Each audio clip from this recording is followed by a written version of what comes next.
Welcome to the show. This is one of the few shows in Canada that shows analysis of issues without any favor. And some people say, well, we don't like that. We don't like that point of view, but it is provocative. So please subscribe and please support. And thank you very much. And my guest today is Patrick Gossage.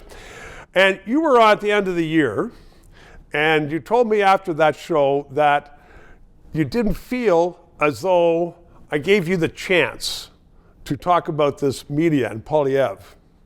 And I want to, if that's correct. Yeah, that's true. And here's your chance. Well, I mean, it's just that Poilievre has come upon, his people have invented a formula that has been very, very attractive to the people that are hurting most in this Right. topsy-turvy world. That, by the way, is not Trudeau's fault.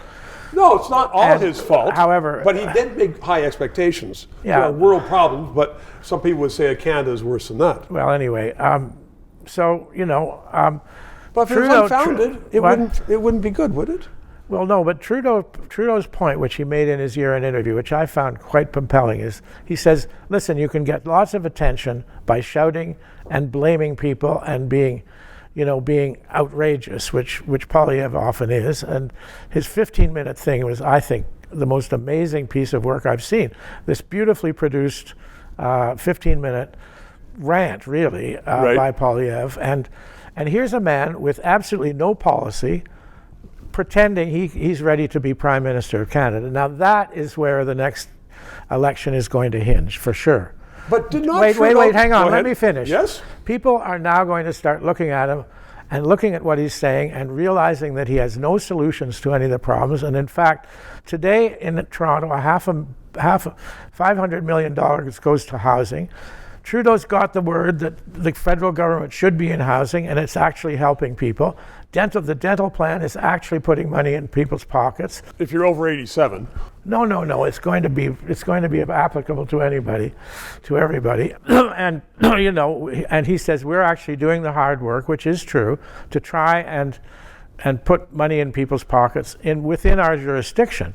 Okay, so I guess my point is that if he and his people and his new director of communications can actually, put Poilievre in a corner and, really, really characterize this empty vessel, which Right. I like to call, and make a much bigger deal out of the ways they've helped Canadians, then, I think he's not dead. I mean, that's all I can say. I don't think Trudeau's dead. I think things will turn around. And There's he's no a question hell of about a it. campaigner. He's a He hell is. of a campaigner. I wrote an article a few weeks ago saying he is a hell of a campaigner and he could win the next election. However, everything you said about Poilievre, I've been thinking about it. You could say the same thing about Trudeau, young Justin Trudeau, 8 years ago, that he had no experience and that he had very few policies except for print money. He was going to let budgets take care of themselves, and he was a big shouter. Stephen Harper was the prime minister, restrained, responsible, and Trudeau would go out there in hysterics. Yeah, well, anyway, I mean, Trudeau's been a much more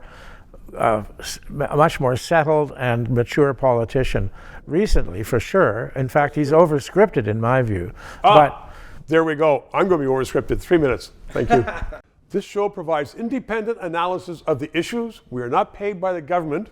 And as I am finding, so much business in Canada relies upon various governments that they don't want to sponsor or advertise on a show which may become controversial, which talks about liberty, freedoms, sometimes criticizes government. I've had guests on that support the government.